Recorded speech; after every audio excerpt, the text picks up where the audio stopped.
Hello students, welcome to arc reflections IAS. నా పేరు సునంద. ఇవాళ మనం మాట్లాడుకోబోయే టాపిక్ ఏంటి అంటే, ఒకవైపు యుఎస్ఏ, ఇజ్రాయెల్ మరియు ఇరాన్కి వార్ అన్నటువంటి జరుగుతున్నటువంటి నేపథ్యంలో మనకి స్ట్రైట్ ఆఫ్ హార్మజ్ అన్నటువంటిది చాలా వార్తల్లో నిలిచింది. సో ఇది గ్లోబల్గా మనకి ట్రేడ్కి సంబంధించి ఒక ఇంపార్టెంట్ చోక్ పాయింట్, అవునా? మరి అలాంటి చోక్ పాయింట్స్ ఇటు మలక్కా నుంచి పనామా వరకు ఏమేమి ఉన్నాయి, వాటి యొక్క ప్రాముఖ్యత ఏంటి అన్నటువంటిది ఇవాళ తెలుసుకుందాం. సో ఫస్ట్ ఆఫ్ ఆల్ మనం కనుక చూసుకుంటే మనకి అసలు మ్యారిటైమ్ చోక్ పాయింట్ అంటే ఏంటి? చోక్ పాయింట్ అన్నటువంటిది ఒక నారో ప్యాసేజ్ అనమాట. మనకి మ్యారిటైమ్ మూమెంట్స్కి సంబంధించి అంటే షిప్ మూమెంట్స్కి సంబంధించి ఉండేటటువంటి ఒక చిన్న ఇంపార్టెంట్ ప్యాసేజ్ని మనం ఏమంటాం? చోక్ పాయింట్ అంటాం. అదే స్ట్రైట్ అంటే ఏంటి? రెండు పెద్ద వాటర్ బాడీస్ని కనెక్ట్ చేసేటటువంటి ఒక చిన్న వాటర్ బాడీని మనం స్ట్రైట్ లేదా కెనాల్ అనేసి పిలుస్తూ ఉంటాం కదా. అలా ఇటు ఒక మ్యారిటైమ్ చోక్ పాయింట్ అన్నటువంటిది ఉంటుంది. ఇవి న్యాచురల్గాను ఉండొచ్చు, ఆర్టిఫిషియల్గాను ఉండొచ్చు. అంటే న్యాచురల్గా ఇప్పుడు స్ట్రైట్ ఆఫ్ హార్మజ్ కావచ్చు, లేదా బబ్ ఎల్ మండెబ్ అన్నటువంటిది కావచ్చు. ఇవన్నీ న్యాచురల్, మలక్కా స్ట్రైట్ అన్నటువంటిది. అలా కాకుండా సూయేజ్ కెనాల్, పనామా కెనాల్, ఇవన్నీ ఆర్టిఫిషియల్ కదా. సో అలా రెండు రకాలు ఏవైనా కూడా ఉండొచ్చు అనమాట. అయితే ఇప్పుడు ఎకనామిక్ అలాగే జియో స్ట్రాటజిక్ సిగ్నిఫికెన్స్ అన్నటువంటివి ఈ యొక్క చోక్ పాయింట్స్కి ఉంటాయి. మరి ఒకసారి ప్రపంచంలో ఉన్నటువంటి ఇంపార్టెంట్ చోక్ పాయింట్స్ అన్నటువంటివి గమనిస్తే, ఇటు పనామా కెనాల్ అన్నటువంటిది, అలాగే ఇక్కడేమో బబ్ ఎల్ మండెబ్ అన్నటువంటిది, సూయేజ్ కెనాల్ అన్నటువంటిది, అలాగే ఇక్కడ వచ్చేసరికి మనకి స్ట్రైట్ ఆఫ్ హార్మజ్ అన్నటువంటిది, ఇక్కడ స్ట్రైట్ ఆఫ్ మలక్కా అన్నటువంటిది. సో వీటికి సంబంధించి ఒక్కసారి డీటెయిల్స్ అన్నటువంటిది చూద్దాం. అందులో మొదటగా స్ట్రైట్ ఆఫ్ మలక్కా. ఇది ఎక్కడ ఉంటుంది? మలేషియా, సింగపూర్ మరియు ఇండోనేషియా మధ్య ఇది ఉంటుంది. మ్యాప్ అన్నటువంటిది చూద్దాం. అయితే ఇటు పసిఫిక్ ఓషన్ని, ఇటు ఇండియన్ ఓషన్ని, ఇటు సౌత్ చైనా సీ మరియు పసిఫిక్ ఓషన్తో ఇది కలుపుతూ వస్తుందన్నమాట. అంతేకాదు వరల్డ్స్ ట్రేడెడ్ గూడ్స్కి సంబంధించి నియర్లీ 30%కి ఇదే ఆధారం. అది మాత్రమే కాదు, ఆయిల్కి సంబంధించి అయితే 80% ఈ యొక్క మలక్కా స్ట్రైట్ ద్వారానే జరుగుతుందన్నమాట. అది మాత్రమే కాదు, చైనా దీనిని మలక్కా డైలెమా అని కూడా పిలుస్తూ ఉంటుంది. ఎందుకంటే ఎక్కువ ఇంపోర్ట్స్ అన్నటువంటివి ఆ పర్టికులర్ స్ట్రైట్ ఆఫ్ మలక్కా నుంచే వస్తాయి. సో ఆ ప్రాంతంలో ఏదైనా ఇబ్బంది ఎదురైతే చైనాకి చాలా ఇబ్బంది అన్నటువంటిది ఉంటుంది కాబట్టి. అది మాత్రమే కాదు, ఇక్కడ చూడండి, ఈ స్ట్రైట్కి సంబంధించి ఇటు మౌత్ అన్నటువంటిది మనకి అండమాన్ అండ్ నికోబార్లోకి ఓపెన్ అయి ఉంటుంది. అది కూడా మనం చూద్దాం ఒకసారి. సో స్ట్రైట్ ఆఫ్ మలక్కా అన్నటువంటిది ఇండియా యొక్క మహాసాగర్ విజన్ ఏదైతే ఉందో, అంటే ఇండో పసిఫిక్లో పీస్ మరియు స్టెబిలిటీని తీసుకురావాలన్నటువంటి మన విజన్ ఏదైతే ఉందో దానికి అనుగుణంగా ఇది ఉంటుంది. అది మాత్రమే కాదు, మ్యారిటైమ్ డొమైన్లో కాంపిటీషన్తో ఇటు ఇండియా కావచ్చు, యుఎస్ఏ కావచ్చు, ఇవన్నీ కూడా ఏం చేస్తున్నాయి? ఇండియన్ ఓషన్లో తన యొక్క ప్రాబల్యాన్ని పెంచుకోవాలని చూస్తున్నాయి, ఎస్పెషల్లీ చైనా. సో ఈ కాంపిటీషన్ అన్నటువంటిది పక్కన పెడితే, ఈ యొక్క స్ట్రైట్ ఆఫ్ మలక్కా కావచ్చు, ఈ ప్రాంతం అంతా కూడా టెక్టానికల్లీ చాలా యాక్టివ్గా ఉండేటటువంటి రీజన్. సో అర్త్క్వేక్స్, సునామీస్, అలాగే ల్యాండ్ స్లైడ్స్, వాల్కనిక్ యాక్టివిటీస్, ఇలాంటివన్నీ చాలా ఎక్కువగా జరిగేటటువంటి ప్రాంతం కూడా. అంత ఇంపార్టెన్స్ అన్నటువంటిది ఈ ప్రాంతంకు ఉంది. ఒకసారి మ్యాప్ అన్నటువంటిది చూస్తే ఇదిగో స్ట్రైట్ ఆఫ్ మలక్కా. దీన్ని చూడండి, ఇక్కడ మౌత్ అండమాన్ సీలోకి ఇక్కడ ఓపెన్ అవుతుందా, ఇటువైపు వచ్చేసరికి సౌత్ చైనా సీ, ఇటు పసిఫిక్, ఇటు వచ్చేసరికి ఇండియన్ ఓషన్, ఇటేమో బే ఆఫ్ బెంగాల్. సో ఇవన్నీ కూడా మనం గుర్తుంచుకోవాలి. ఇటు మలేషియా, సింగపూర్, ఇక్కడేమో ఇండోనేషియా, వీటన్నింటికి మధ్య ఈ యొక్క స్ట్రైట్ ఆఫ్ మలక్కా అన్నటువంటిది ఉంటుంది. నెక్స్ట్ చూడండి, స్ట్రైట్ ఆఫ్ హార్మజ్. మనకి చాలా రోజుల నుంచి న్యూస్లో ఉంటూనే వస్తుంది, ఇంపార్టెంట్ కూడా. స్ట్రైట్ ఆఫ్ హార్మజ్ అన్నటువంటిది ఇటు ఒమన్కి, ఇరాన్కి మధ్య ఉంది. ఇటు పర్షియన్ గల్ఫ్ని, ఇటు అరేబియన్ సీని ఇది కనెక్ట్ చేస్తుంది. సో దాదాపు 35 నుంచి 60 మైల్స్ దీని యొక్క విస్తీర్ణం అన్నటువంటిది ఉంది, వెడల్పు అన్నటువంటిది ఉంది. యాక్చువల్ షిప్పింగ్ లైన్స్ వచ్చేసరికి చాలా తక్కువ వెడల్పులో వెళ్తాయన్నమాట. అయితే చాలా నారో ప్యాసేజ్ ఇది. కానీ మనం చూసుకుంటే 1/5 ఆఫ్ గ్లోబల్ ఆయిల్ సప్లై అన్నటువంటిది ఇక్కడ నుంచే జరుగుతుంది. అలాగే న్యాచురల్ గ్యాస్ సప్లై అన్నటువంటిది ఇక్కడ నుంచే జరుగుతుంది. చూడండి, nearly 60% India's crude oil imports. అది మాత్రమే కాదు, ఆల్మోస్ట్ 50 to 60% ఎల్ఎన్జీ ఇంపోర్ట్స్ అన్నటువంటివి ఈ స్ట్రైట్ ఆఫ్ హార్మజ్ ద్వారానే జరుగుతాయి. మరి అక్కడ ఎలాంటి ఇబ్బంది ఎదురైనా కూడా ప్రపంచవ్యాప్తంగా అన్ని దేశాల మీద ఇంపాక్ట్ ఉంటుంది, ఇంక్లూడింగ్ ఇండియా. ఇప్పుడు అది చూస్తూనే ఉన్నాం కదా. ఎందుకు అంటే ఇరాన్ అన్నటువంటిది స్ట్రైట్ ఆఫ్ హార్మజ్లో అండర్ సీ మైన్స్ని ఏర్పాటు చేయటం అన్నటువంటిది కావచ్చు, అక్కడ జియో పొలిటికల్గా ఉండేటటువంటి ఇన్స్టెబిలిటీ వల్ల కావచ్చు, ట్రేడ్ మీద చాలా ఇంపాక్ట్ అన్నటువంటిది పడుతూ వస్తుంది. అయితే ఇక్కడ చూడండి, గల్ఫ్ రీజియన్ అన్నటువంటిది మనకి గ్లోబల్ ఫుడ్ ప్రొడక్షన్కి సంబంధించి మనకి major supplier of fertilizers. So మనకి ఫుడ్ ప్రొడక్షన్ జరగాలి అంటే ఫర్టిలైజర్స్ని చాలా వరకు వాడుతూ ఉన్నాం. సో ఫర్టిలైజర్స్ ఎక్కువగా మనకి గల్ఫ్ దేశాల నుంచి వస్తాయి. ఎస్పెషల్లీ మన ఇండియా అన్నటువంటిది ఈ ఫర్టిలైజర్స్కి గల్ఫ్ దేశాల మీద ఎక్కువగా డిపెండ్ అవుతూ ఉంది. చూడండి 60% ఆఫ్ యూరియా ఇంపోర్ట్స్ అన్నటువంటివి ఇక్కడి నుంచే వస్తూ ఉన్నాయి గల్ఫ్ నుంచి. మరి అలాంటివి కనుక డిస్టర్బ్ అయితే మన యొక్క అగ్రికల్చర్ కూడా ఇంపాక్ట్ అన్నటువంటిది జరుగుతుంది. దానివల్ల ఫుడ్ సెక్యూరిటీ మీద కూడా ఎఫెక్ట్ అన్నటువంటిది పడుతుంది. కాబట్టి ఈ స్ట్రెయిట్ ఆఫ్ హార్ముజ్ అన్నటువంటిది చాలా క్రిషియల్. సో ఇది ఇంపార్టెంట్. ఒకసారి మ్యాప్ అన్నటువంటిది చూస్తే మనందరికీ తెలుసు కదా ఆల్రెడీ, పర్షియన్ గల్ఫ్, ఇటు వచ్చేసరికి యుఏఈ, ఇక్కడేమో ఒమన్కి సంబంధించినటువంటి ప్లేస్ ఇది, ఇదేమో స్ట్రైట్ ఆఫ్ హార్ముజ్, ఇటు గల్ఫ్ ఆఫ్ ఒమన్ అన్నటువంటిది ఉంటుంది, ఇటేమో అరేబియన్ సీ అన్నటువంటిది ఉంటుంది, అది నెక్స్ట్ ఇండియన్ ఓషన్లోకి వెళ్తుంది. ఇదేమో పర్షియన్ గల్ఫ్, ఇది వచ్చేసరికి ఇరాన్, ఇటు ఖతర్, బహ్రెయిన్, ఇదేమో సౌదీ అరేబియా, అలా ఈ కంట్రీస్ అన్నటువంటి ఉంటాయి. నెక్స్ట్ వచ్చేసరికి Bob L మండెబ్ straight. Bob L మండెబ్, దీన్ని గేట్ ఆఫ్ టియర్స్ అని కూడా పిలుస్తూ ఉంటారు. బబ్ అంటే గేట్ అనేసి, మండెబ్ అంటే టియర్స్ అనేసి అర్థం అనమాట. టియర్స్ లేదా గ్రీఫ్ అనేసి అర్థం. సో ఇది ఇటు హార్న్ ఆఫ్ ఆఫ్రికాకి, ఇటు వెస్ట్ ఏషియాకి అంటే సౌదీ అరేబియా పెనిన్సులాకి మధ్యలో ఉంటుంది. ఇండియన్ ఓషన్ని రెడ్ సీతో ఇది కనెక్ట్ చేస్తుంది. మధ్యలో గల్ఫ్ ఆఫ్ ఎడెన్ అన్నటువంటిది ఉంటుంది. ఒకసారి మ్యాప్ మనం చూద్దాం. అయితే ఈ maritime choke point 32 kilometres wide ఉంటుంది. కానీ చాలా important, almost 4 million barrels of oil, nearly 12% of global trade అన్నటువంటిది ప్రతిరోజు ఈ బబ్ ఎల్ మండెబ్ స్ట్రైట్ ద్వారా జరుగుతూ వస్తుంది.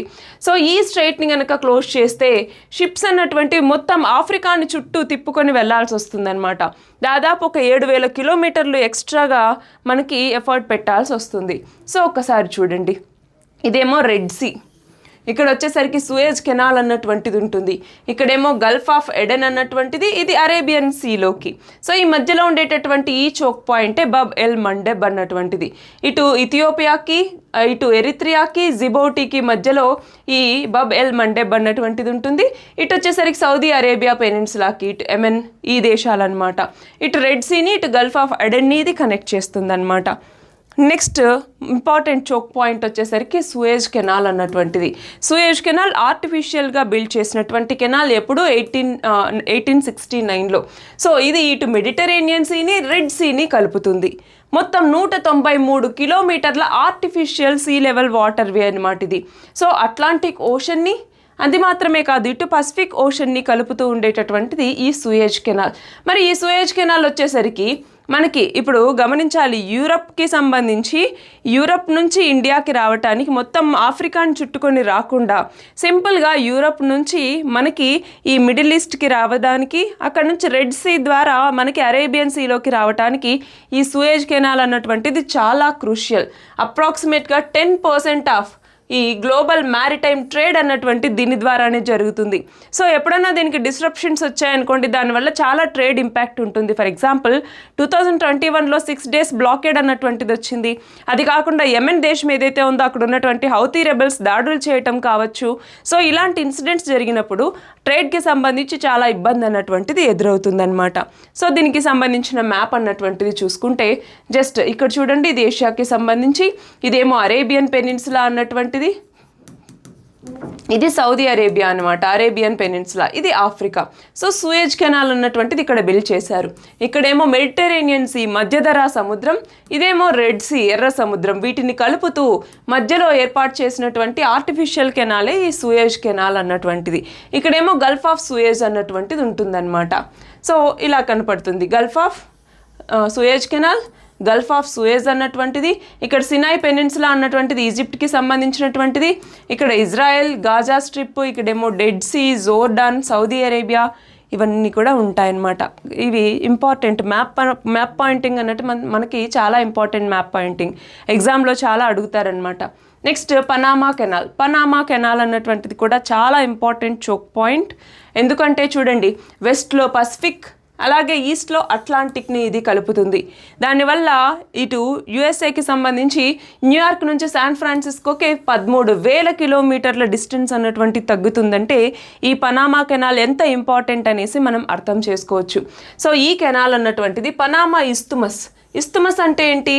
రెండు లార్జ్ ల్యాండ్ బాడీస్ ఏవైతే ఉంటాయో, ల్యాండ్ ఉంటుందో దాన్ని కలిపేటటువంటి ఒక చిన్న మాస్ ఆఫ్ ల్యాండ్నే మనం ఇస్తుమస్ అనేసి పిలుస్తూ ఉంటాం. అదే స్ట్రైట్ అంటే ఏంటి? రెండు పెద్ద వాటర్ బాడీస్, మధ్యలో చిన్న కెనాల్, సో చిన్న వాటర్ బాడీ. ఇక్కడ ఇస్తుమస్ అంటే రెండు భూమి పెద్ద ల్యాండ్ మాస్, దాన్ని కనెక్ట్ చేసేటటువంటి ఒక చిన్న ల్యాండ్ మాస్ అనమాట. దాన్ని ఇస్తుమస్ అనేసి పిలుస్తూ ఉంటాము. సో పసిఫిక్ అట్లాంటిక్ ఓషన్స్ని ఇది డివైడ్ చేస్తూ ఉంటుంది. మొత్తం ఇది చూడండి 72 కిలోమీటర్స్ లాంగ్ అనమాట. అయితే ఇందులో లాక్ సిస్టమ్ అన్నటువంటిది ఉంటుంది, చాలా ఇంపార్టెంట్. సో వాటర్ని స్టెబిలైజ్ చేసి ఏ లెవెల్కి కావాలో వాటికి పెంచటం, తగ్గించటం, దాని త్రూ షిప్స్ని పాస్ చేయటం అన్నటువంటిది దీనికి ఉన్నటువంటి ప్రత్యేకత. So around 2.5% global maritime trade అన్నటువంటిది దీని ద్వారానే జరుగుతుంది. కానీ ఇది చాలా వల్నరబుల్ క్లైమేట్ చేంజ్కి. ఎందుకని అంటే మనకి డ్రాట్స్ లాంటివి వచ్చినప్పుడు, ఎస్పెషల్లీ 2023, 24 ఈ టైంలో డ్రాట్స్ ఎక్కువగా ఉండటం వల్ల ఎక్కువ ట్రేడ్ అన్నటువంటిది దీని ద్వారా జరపలేకపోయారు. ఎందుకని? దీంట్లో లాక్ సిస్టమ్ అన్నటువంటిది ఉంటుంది. సో వాటర్ లెవెల్ని ఇంక్రీజ్ చేయాలి, రెడ్యూస్ చేయాలి, దాని త్రూ షిప్స్ని పాస్ చేయాలి. సో ఇది టైం టేకింగ్. పైగా మనం చూస్తే వాటర్ లెవెల్ అన్నటువంటిది బాగా తగ్గిపోయింది అనుకోండి, ఆ టైంలో వాటర్ లెవెల్ పెంచి ఆ షిప్స్ని పంపించి ఇదంతా కూడా అవ్వదు. కాబట్టి చాలా వరకు ఇక్కడ ట్రేడ్ని రెస్ట్రిక్ట్ చేయటం జరుగుతుంది. సో ఎర్లీ 2025లో యుఎస్ఏ ప్రెసిడెంట్ డొనాల్డ్ ట్రంప్ ఏమన్నారు? ఇదిగో దీన్ని మేము కంట్రోల్లోకి తీసుకుంటాము అన్నట్టుగా కూడా చెప్పటం జరిగింది. సో అలాంటి ఇంపార్టెంట్ చోక్ పాయింట్ ఈ యొక్క పనామా కెనాల్ అన్నటువంటిది. సో ఒకసారి మ్యాప్ అన్నటువంటిది చూడండి. ఇక్కడ నార్త్ అమెరికా, సౌత్ అమెరికా మధ్యలో ఉండేటటువంటి ఈ కంట్రీస్లో మధ్యలో పనామా అన్నటువంటిది, అందులో ఈ ఇస్తుమస్లో పనామా కెనాల్ అన్నటువంటిది ఇక్కడ ఏర్పాటు చేయటం జరిగింది. సో ఇది పసిఫిక్ ఓషన్ని, ఇటు అట్లాంటిక్ ఓషన్ని కూడా కలుపుతుంది. సో ఇక్కడ చూడొచ్చు పనామా సిటీ, అందులో మధ్యలో ఈ పనామా కెనాల్ అన్నటువంటి దాన్ని ఏర్పాటు చేశారనమాట. నెక్స్ట్ చూడండి. అయితే ఇప్పుడు మ్యారిటైమ్ చోక్ పాయింట్స్కి సంబంధించి ఇంపార్టెంట్వన్నీ చూసాం. బట్ వీటిలో ఏదైనా డిస్ట్రప్షన్స్ వస్తే అప్పుడు ఇండియా వాటిని ఎలా ఎదుర్కొంటుంది? ఫర్ ఎగ్జాంపుల్ ఇప్పుడు స్ట్రైట్ ఆఫ్ హార్ముజ్లో డిస్ట్రప్షన్స్ అన్నటువంటివి రావటం జరిగింది. సో ఆ దేశాలతో మాట్లాడాము, మన వరకు కావాల్సినటువంటి కొంతవరకు ఎల్పిజి వీటన్నిటికి సంబంధించినటువంటి షిప్స్ని మనం దాని ద్వారా పాస్ చేయించి మన భారతదేశానికి తెచ్చుకుంటున్నాం. బట్ ఇంత బార్గెనింగ్ అలాంటివి అవసరం లేకుండా మనకి ఆల్టర్నేటివ్స్ కూడా ఉండాలి కదా. ఒకే ప్రాంతం మీద ఎక్కువగా మనం ఆధారపడటం అన్నటువంటిది కరెక్ట్ కాదు కదా. సో అలాంటి టైంలో మనకు ఉండేటటువంటి ఏదైనా ఆల్టర్నేటివ్స్ ఏంటి అంటే India middle east Europe economic corridor IMEC అన్నటువంటిది చాలా చాలా ఇంపార్టెంట్, ఎగ్జామ్లో అడగచ్చు. సో 2023లో దీన్ని అనౌన్స్ చేయటం జరిగింది. మనం చూస్తే రెడ్ సీ సూయేజ్ కెనాల్ రూట్కి సంబంధించి డిపెండెన్స్ అన్నటువంటి తగ్గించేలాగా డైరెక్ట్గా మన భారతదేశం నుంచి యూరప్ వరకు ట్రేడ్ చేసుకునేలాగా తీసుకొచ్చినటువంటి ఇనిషియేటివే ఈ IMEC అన్నటువంటిది. సో ఇప్పుడు వార్ జరుగుతోంది, వాటి యొక్క ఎఫెక్ట్స్ అన్నటువంటివి మనం చూస్తూ ఉన్నాం. ఆ టైంలో మనకి ఆల్టర్నేటివ్స్ ఏంటి ఇప్పుడు అంటే మన యొక్క ఎనర్జీ సప్లైని డైవర్సిఫై చేసుకోవాలి. ఒక పర్టికులర్ గల్ఫ్ దేశం మీదనో లేకపోతే ఒక దాని మీద ఆధారపడకుండా వేరే వేరే దేశాల నుంచి మనం ఇంపోర్ట్ చేసుకున్నట్టయితే ఒక ప్రాంతంలో ఏదైనా డిస్ట్రప్షన్స్ వచ్చినా మనకి ఆ సప్లైకి సంబంధించి ఎలాంటి ఇబ్బంది రాకుండా ఉంటుంది. రెండవది డొమెస్టిక్ ప్రొడక్షన్ కెపాసిటీని మనం పెంచుకోవాలి. అంటే మన దగ్గరే మనము ఎక్కువగా ప్రొడ్యూస్ చేసుకోవాలి. అలాంటప్పుడు వేరే దేశాల మీద ఎక్కువ ఆధారపడడం కూడా తగ్గిపోతుంది. ఆత్మనిర్భరత, సెల్ఫ్ రిలయన్స్ వైపుగా వెళ్ళాలి. అలాగే ఇక్కడ మనం చూస్తే రెన్యూవబుల్ రిసోర్సెస్ వైపుగా వెళ్ళటం ద్వారా ఈ క్రూడ్ ఆయిల్ వీటి మీద డిపెండెన్స్ తగ్గిపోతుంది. అప్పుడు ప్రపంచంలో ఒడిదుడుకులు ఎదురైనా మనకి రెన్యూవబుల్ ఎనర్జీ రిసోర్సెస్ ఇక్కడ కావాల్సినంత ఉంటాయి కాబట్టి వాటి మీద ఎక్కువ డిపెండ్ అవ్వాల్సిన పని అన్నటువంటిది ఉండదు. అలాగే ఇప్పుడు స్ట్రాటజిక్ పెట్రోలియం రిజర్వ్స్, ఇది కూడా చాలా ఇంపార్టెంట్ టాపిక్ అండి. స్ట్రాటజిక్ పెట్రోలియం రిజర్వ్స్ అంటే ఏంటి? మన దగ్గర ఏదైనా ఎమర్జెన్సీ వచ్చినప్పుడు అలాంటి టైంలో మనకంటూ కొంత ఈ పెట్రోలియం రిజర్వ్ చేసి పెట్టుకోవటం జరుగుతుందన్నమాట. వాటిని స్ట్రాటజిక్ పెట్రోలియం రిజర్వ్స్ అంటాము. వాటి యొక్క కెపాసిటీ ప్రస్తుతం 5.33 మిలియన్ మెట్రిక్ టన్స్. సో ఇంకొంచెం మనము ఈ యొక్క కెపాసిటీని పెంచుకోవటం ద్వారా మనకి ఏవైనా ఎక్స్టర్నల్ షాక్స్ వచ్చినప్పుడు వాటి నుంచి తట్టుకోవటానికి మనకి వీలవుతుందన్నమాట.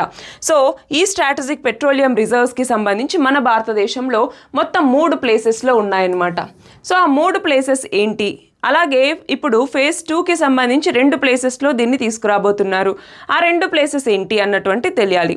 సో నేను ఫస్ట్ ఫేజ్ చెప్తాను. అదేంటంటే విశాఖపట్నం, ఏపీలో ఒకటి, ఇంకొక 2 వచ్చేసరికి మనకి కర్ణాటకలో అనమాట. ఒకటి మ్యాంగళూరు, రెండోది వచ్చేసరికి పాడూరు. మరి ఫేజ్ 2లో ఎన్ని ప్రాంతాలు అని చెప్పాం? 2 ప్రాంతాలు. ఆ 2 ప్రాంతాలు ఏంటి అన్నటువంటిది మీరు కామెంట్ సెక్షన్లో ఆన్సర్ చేయండి. సో ఇందాక ఐఎంఈసీ కారిడార్ అన్నాం కదా, అది మన భారతదేశంలో ఇటు ముంబై, ఇటు గుజరాత్, ఇక్కడ నుంచి స్టార్ట్ అవుతుందన్నమాట.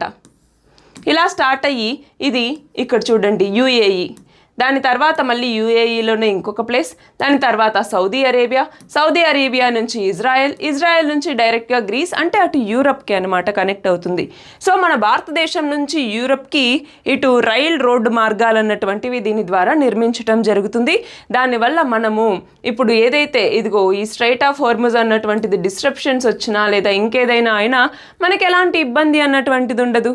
అలాగే మిగతా ఈ పాయింట్స్ మీద ఆధారపడాల్సిన అవసరం లేకుండా డైరెక్ట్గా మన నుంచి యూరప్కి ట్రేడ్ జరుపుకోవటానికి ఇది ఎంతగానో ఉపయోగపడుతుంది.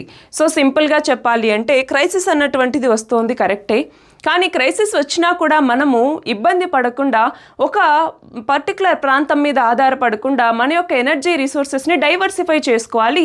అప్పుడు మనకి ఎలాంటి ఇబ్బంది ఉండదు అన్నటువంటిది ఇవాల్టి మన నేర్చుకున్నటువంటి class. All the very best and thank you very much.